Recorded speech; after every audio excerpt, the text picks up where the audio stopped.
Hello and welcome. I'm Alex Weiss, president here at Napier Financial, and I'm joined once again by our Chief Investment Officer, Mr. Tom Fletcher. Fletch, how you doing, buddy? Great. Thanks, Alex.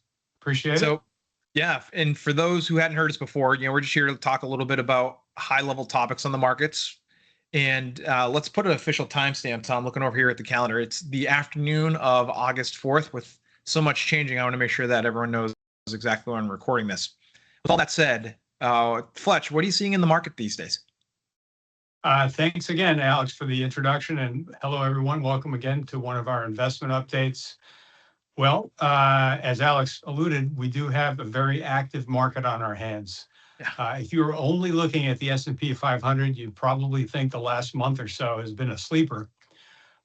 Since the beginning of July, the index is up nicely, thanks to our 5% rally over the past few days. Today is another really strong day. And at the time of this filming, it is at all-time highs. It eclipsed that June 2nd high. But beneath the surface, there's been a bunch of things going on that have contributed to some pretty wide price swings. The biggest themes have been the Middle East has shifted to the forefront. Oil prices are once again rising.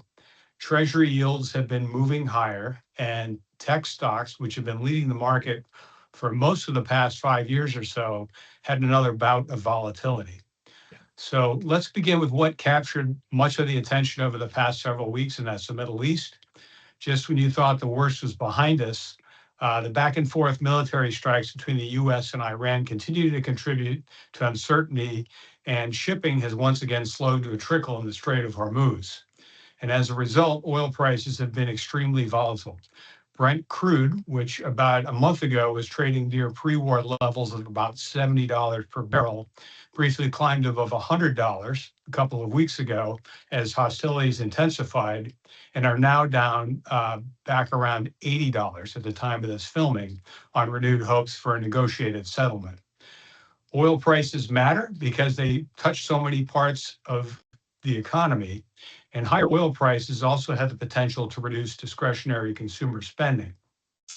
So with Iran unwilling to give up what it views as its claim on the Strait of Hormuz, and the administration unlikely to commit ground troops to the area, there doesn't appear to be a clear path for the US to exit this conflict anytime soon.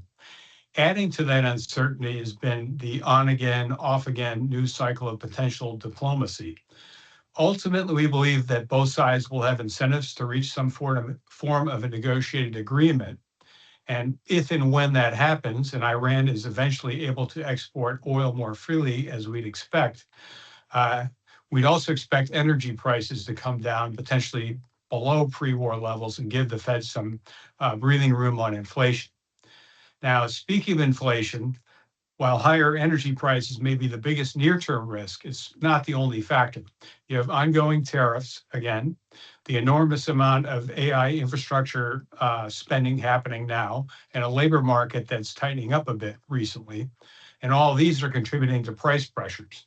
Now, taken together, markets are now pricing in at least one rate hike this year, possibly as early as September. And that combination of inflation and rate hikes is also contributing to higher treasury yields. Higher treasury yields matter because treasury yields influence mortgage rates and borrowing costs. And importantly, higher treasury yields also add to the government's cost of financing its massive debt. So the bottom line is if yields keep climbing, they could eventually become a more meaningful headwind for stocks. Now, moving on to the technology sector and AI, the story has actually moved in the opposite direction. Semi stocks had an incredible run. They gained more than 100% between late March and June, and they recently pulled back this last month about 25% in July. And while some of that is likely investors just taking profits after such a large move, there are a couple of other reasons behind the weakness. First would be competition. Chinese companies have introduced several low-cost open-source AI models recently that are increasingly on par from a performance perspective with the best US models such as ChatGPT and Anthropic. And that's raising concerns about pricing power, market share, and frankly, which country will ultimately emerge as the AI leader. very high stakes. The second issue is whether all this hyperscaler spending on AI infrastructure can continue. As I'm sure most everyone knows by now, building AI infrastructure requires enormous amounts of capital, and some companies, such as Google and Meta, are spending capital faster than their operating cash flow can keep up with based on their recent earnings. So if cash flow can't meet their spending needs, they likely will eventually need to access capital markets to fund that expansion. This is taking place at the same time that several recent high-profile IPOs have come to market and are trading below their offering price, including the largest IPO ever, SpaceX. So if investors do get cold feet, and that's a big if, it could complicate funding and spending plans for some of these large hyperscalers. I'd like to add, though, that we have seen bouts of these AI selling episodes, and they seem to happen from time to time before these stocks come roaring back.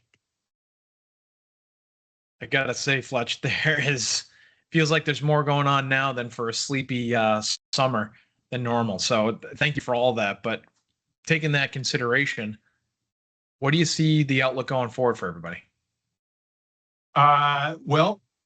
Given everything we just covered, geopolitical risk, the Fed leaning hawkish, chip stocks sliding, I think it's fair to expect increased volatility to company headlines like these.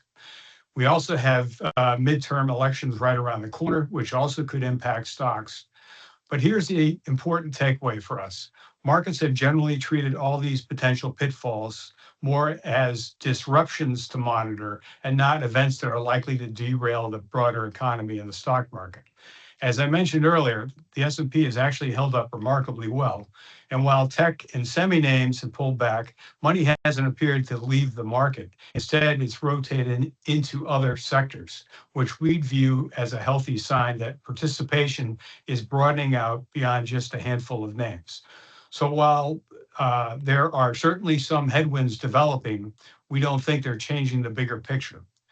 We're finishing up another outstanding quarter of corporate earnings. The labor market still remains strong. Consumers are continuing to spend despite higher energy prices, and the U.S. economy continues to show it's resilient and has weathered a series of potential economic shocks without a recession over the last 5 years or so. Taken together, that's why, despite the volatility in the headlines, we continue to believe the broader environment remains supportive for stocks over the longer term. Fletch, your wealth of knowledge. Thank you so much for sharing all this. And for anybody with us today, if you have any questions or want to talk into more detail, you can please reach out to myself, to Tom Fletcher, to anybody on your Napier Financial Planning team. We're happy to connect to make sure this is meaningful as possible for you. We hope everyone continues to have an awesome summer. Make sure you take some time to recharge your batteries, and we look forward to talking to you soon. Thanks.